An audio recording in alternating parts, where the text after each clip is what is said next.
A.M.H Sabonruwa24.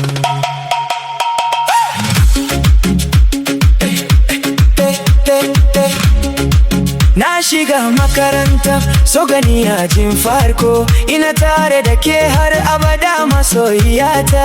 Kar ku raba ni da ita, dan Allah ina roko, ku bar mu tare zuciyata ta kamu da soyayyarta. Ba zan iya rubuwa da ke ba, kin ji yamma ta ke ce aljannar duniyata. Abar alfahari na bani da tamkarki, kina da ilimi da addini mai kyan zuciya, ke ce gimbiyata. Sarauniya mai mulki a ciki, babban falon fadar masarautar da ke cikin zuciyata. Ke ce abar so na zinariyata, ke ce abar kaunata. Malamata zuciyata ce take tura miki sako, ki sakani a ajin farko a makarantar soyayya. Ki gaskiya nake fada miki, bana yi miki dadin baki, ba zan yi miki karya ba akan sanki. Yamma ta kisani zuciyata ce take kaunar ki, ruhina yana sanki. Ke ce mai gara falsafar rayuwata, abokiyar rayuwata, ke ce mai sani farin ciki. Burina akwai yaushe na samu yardarki, sanki da nake yamma ta shaini ya zama haske ga rayuwata, kamar ranakin fi zinariya. Dan Allah ya mata, ki ji tausayi na kowanne dare, sai na yi mafarkinki. Wani lokacin dare yayi tunaninki ne yake hana ni bacci, kwanciyar hankali na zinariya samunki.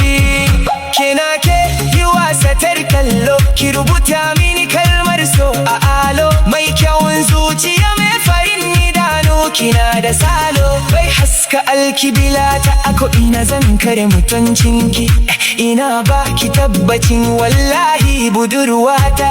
Zan yi rashin mutunci idan aka ta baki marki. In kina kusa da ni ina jin shauki, idan na kalli kyakkyawar fuskarki. Ambaton sunanki yana sani farin ciki, mai zurfin tunani wallahi na fi so sanki.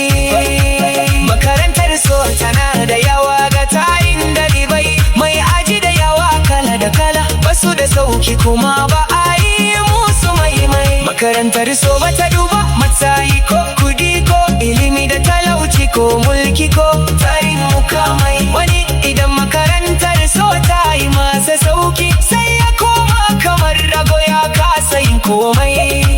Makarantar so in ta yi maka dadi, sai kana jin kanka kamar wani jarumai. Allah sarki gani in ba Allah ba, da kuma soyayyar annabi sallallahu alaihi wasallama. Ba ne da komai idan na tuno da wani abu, sai zuciya ta na buka.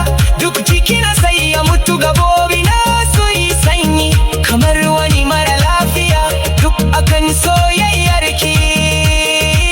Yammata amma na barwa Allah komai, domin ni ta soyayya sarari ce, ta kan yi haddasa komai. Yar budurwa don Allah ki ce, zaki zauna ki rayu da ni. Zan ji daɗi na godewa Allah, domin kin yi mini komai.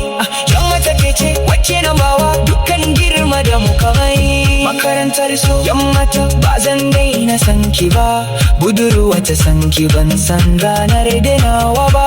Ko mutuwa nai yammata da soyayyarki, yammata za a kai ni cikin kabari na.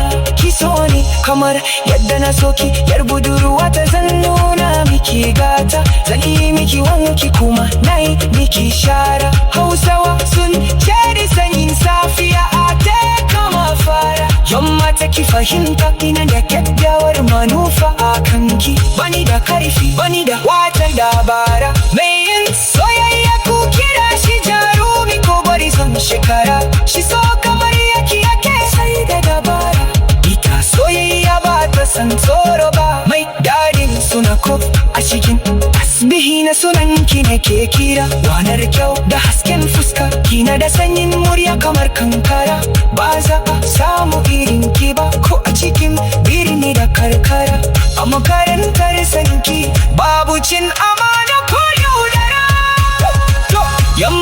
ki ji zance na a makarantar sanki bana gudun horo gani a cikin makarantar so ajin fargaba ban santa ba makarantar so tana na wuya tana dadi Abdulsalam Sabonruwa 20p Allah ban gode maka